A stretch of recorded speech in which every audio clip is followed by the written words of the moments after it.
Bhushan jewellers, अनमोल रिश्तों के लिए। बर्फबारी को लेकर जिला प्रशासन ने कमर कस ली है। बर्फ में किसी प्रकार की कोई परेशानी ना हो, इसलिए शिमला को 5 सेक्टर में बांटा गया है। इसके लिए हर सेक्टर के विभाग में एक नोडल अधिकारी तैनात रहेगा।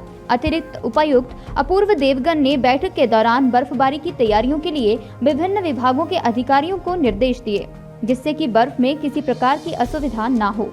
जो आईएमडी यहाँ पे हमारा मनमोहन जी जो डायरेक्टर हैं यहाँ पे आईएमडी से, इन्होंने यही बताया कि इस साल जो विंटर के पीक महीने रहते हैं हमारे जनवरी फरवरी, उसमें normal and above normal snowfall expected है। जैसा कि आप जानते हैं पिछले कुछ दिनों में कुफरी में भी हल्की बर्फ पड़ी है। हालांकि हमारी तैयारी हमेशा रहती है इन मामलों से डील करने के लिए, बट इस बैठक में एक बेसिकली कोऑर्डिनेशन की सारे विभागों में, क्योंकि हर एक के कुछ ना कुछ रिसोर्सेज चाहिए होते हैं इससे निपटने के लिए, उसके बारे में बैठक की थी। हमारे 3 इसमें मुद्दे थे। एक तो होता है कि रेस्क्यू करने के बारे में, क्योंकि टूरिस्ट आते हैं यहाँ पे, उनको रेस्क्यू करना पड़ता है। जो टूरिस्ट एरियाज में जाते हैं बर्फ पड़ जाती है, सड़कें ब्लॉक हो जाती हैं उस कारण से।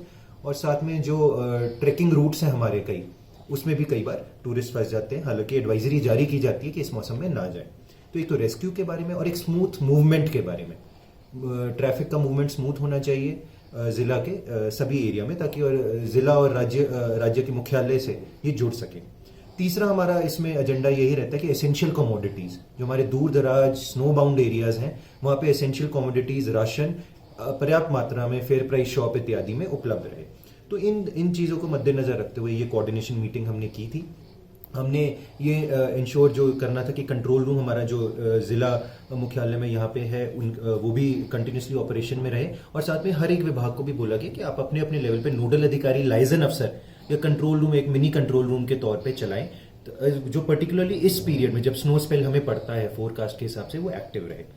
साथ में हमने अब हमारे जो कॉन्टैक्ट डिटेल्स है, क्योंकि कुछ पिछले स्नो सीजन से कुछ अधिकारियों के तबादले हुए हैं, नए अधिकारी ज्वाइन किए हैं, उनको अपडेट करना कि हमारी यहाँ पे वास्तविक स्थिति क्या रहती है स्नो के पॉइंट ऑफ व्यू से, और उनके कॉन्टैक्ट डिटेल्स अपडेटेड हमारे पास होने चाहिए, हर अधिकारी के पास होने चाहिए, ताकि कोऑर्डिनेशन करके ऐसा जब भी कोई मामला हो तो उससे निपटा जा सके। साथ में कोविड के कारण इस बार थोड़ी सेंसिटिव हो जाती है सिचुएशन। हमारी एम्बुलेंसेज तब भी मूव कर रही होंगी पेशेंट्स को लेके, तो हम नहीं चाहते कि ऐसी कोई एम्बुलेंस कहीं पे रुके। तो हेल्थ विभाग को 108 के साथ कोऑर्डिनेट करने के लिए बोला गया है कि जो कोविड वाली एम्बुलेंसेज हैं और अन्य एम्बुलेंसेज हैं, उनको चेन्स के साथ इक्विप किया जा सके, कि जो हमारे जैसे फॉर एग्जाम्पल रोडू से आईजीएमसी आना है, रामपुर से या नारकंडा साइड से किसी ने आईजीएमसी किसी पेशेंट को लेके आना है, तो ये वाले जो स्नो वाले स्ट्रेचेस हैं उस पर आसानी से गाड़ियां ट्रैवल कर सके। साथ में हमारे जो विभाग हैं जो रोड से रिलेटेड है, एनएचएआई हो गया, एनएच डिवीजन हो गए हमारे पीडब्ल्यूडी के, साथ में पीडब्ल्यूडी वाले जो हैं, एमसी वाले जो हैं, इन सब के रोड्स जो हमारी क्रिटिकल रोड्स हैं एमसी एरिया के भीतर और जो हमारे हाईवेज में दूसरे सब डिविजन्स में, उन सब के बारे में एसडीएम्स को और इन विभागों को बोला गया है कि अपनी प्रिपेयर्डनेस रखें कि जेसीबीज आपकी कौन सी कहाँ पे हैं, वो वहाँ पे रहे। सैंड ऑलरेडी डिप्लॉय करके डाल के डंप्स बना के रखें, और अपने ऑपरेटर्स को स्नो स्पेल से पहले, जैसे अगर हमें पता है कि कल परसों बर्फ पड़नी है, तो आज रात से ऑपरेटर्स ऑन अलर्ट रहेंगे मशीनरी के।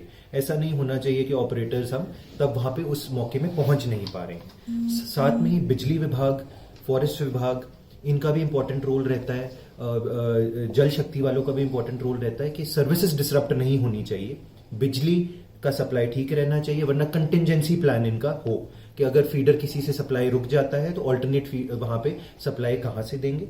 साथ में ऑलरेडी जो फॉरेस्ट का और बिजली का ऐसे तालमेल जरूरी है कि जहां पे एमसी एरिया या और हाईवेज हैं, जहां पे पेड़ गिरने का खतरा है, कहीं टिल्टेड रोड पेड़ हैं, तो वहां पे एसडीएम्स भी अपनी ज्वाइंट इंस्पेक्शन कैरी आउट कर लें, ताकि जो ऐसे कमजोर पेड़ हैं इन पेड़ों को टाइमली रिमूव किया जा सके, कि ऐसा ना हो ये तब स्नो स्पेल के दौरान ये गिरे, सड़कें ब्लॉक हो, तारे टूटे, तो तब इसको एक थोड़ा प्रोएक्टिवली देखने के लिए अनुरोध किया गया है सभी से कि कंसर्न से। साथ में आईपीएच वालों को भी अपनी तैयारी रखने के लिए बोला गया है कि कंटिंजेंसी प्लान इनका भी होना चाहिए, लाइजन अफसर इनके भी होने चाहिए।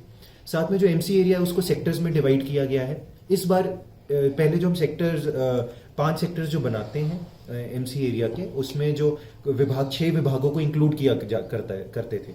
एडमिनिस्ट्रेशन रहती थी, उनके साथ पुलिस, पीडब्ल्यूडी वाले, एमसी वाले, फॉरेस्ट वाले, इलेक्ट्रिसिटी वाले। तो इनके नोडल अधिकारी किसी भी एरिया में रहते थे, जहां पे फिर एडमिनिस्ट्रेशन का जो सेक्टर ऑफिसर है उस एरिया का, इनके साथ कोऑर्डिनेट करके उस एरिया की जो प्रॉब्लम है वो रिजॉल्व कर ले। जैसे अगर स्नो कहीं पे, अगर कहीं पे सड़क ब्लॉक्ड है। पर साथ में इस बार हमने कोविड के मद्देनजर और पिछले एक्सपीरियंसेस से हमने कुछ और विभागों के भी नोडल अधिकारी नियुक्त करने के इन सेक्टर्स में फैसला लिया है। जैसे कि हो गए हमारे एचआरटीसी वाले, वो भी देखेंगे कहीं पे बसेस की प्रॉब्लम नहीं होनी चाहिए, बस फंस जाती है, या प्राइवेट बसों की मूवमेंट के लिए। साथ में एक हमने इनको नियुक्त किया हेल्थ की तरफ से, तो जो उस इलाके के हेल्थ के अधिकारी होंगे वो भी हर जगह, हर सेक्टर के लिए एक नोडल अधिकारी नियुक्त किए जाएंगे, कोविड को मद्देनजर रखते हुए कि कोई प्रॉब्लम हो तो उनके साथ कोऑर्डिनेशन सारी विभागों की आराम से हो सके। साथ में इस बार जो हम टीम्स बनाते हैं, इस बार ये भी फैसला लिया है हमने कि हर सब डिवीजन में एक रेस्क्यू टीम भी बनाई जाए। तो रेस्क्यू टीम मतलब अगर जैसे चूरधार या चांशल की तरफ कोई चले जाते हैं, या कहीं मशोबरा साइड भी अगर कोई जंगल में ट्रैक करने के लिए चले जाते हैं टूरिस्ट का भी, और अगर ऐसे कोई बर्फबारी होती है, तो ये जो रेस्क्यू टीम है, it should be ready, it should be on alert, और आपको पता होना चाहिए कौन कहाँ से मूव कर रहा है। तो ये एक थोड़ा सा हमने इस बार थोड़े एडिशंस भी किए हैं, and everyone is on alert. SSB, ITBP, और हमारे जो एसएसबी का कैंप कुमारसेन में है, आईटीबीपी की टीम हमारी रामपुर में है। तो हमारे जो भी यहाँ पे पैरामिलिट्री फोर्सेस भी हैं, उनके साथ भी हमारा संपर्क हमने साध लिया है कि इनकी अगर एक्सपर्टीज हमें चाहिए तो हम इनको भी डिफरेंट एक्टिविटीज के लिए हम इनको रिक्वेस्ट कर सकते हैं। हिमाचल दस्तक वेब टीवी के लिए शिमला से अंकिता पंडित। पिया तो रखे सा अभिमान, पिया तो बीती यादों से नाता सहेजना सीखा, हाथ थाम कर जिनके चलना सीखा, गिरने लगती जब तो उनसे संभलना सीखा। पिया तो रखे सा अभिमान, उनकी डांट से खुद को तराशना सीखा। पिया तो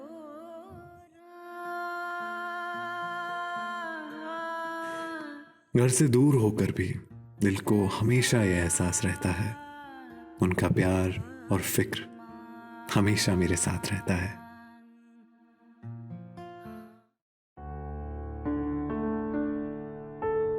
भूषण ज्वेलर्स, अनमोल रिश्तों के लिए।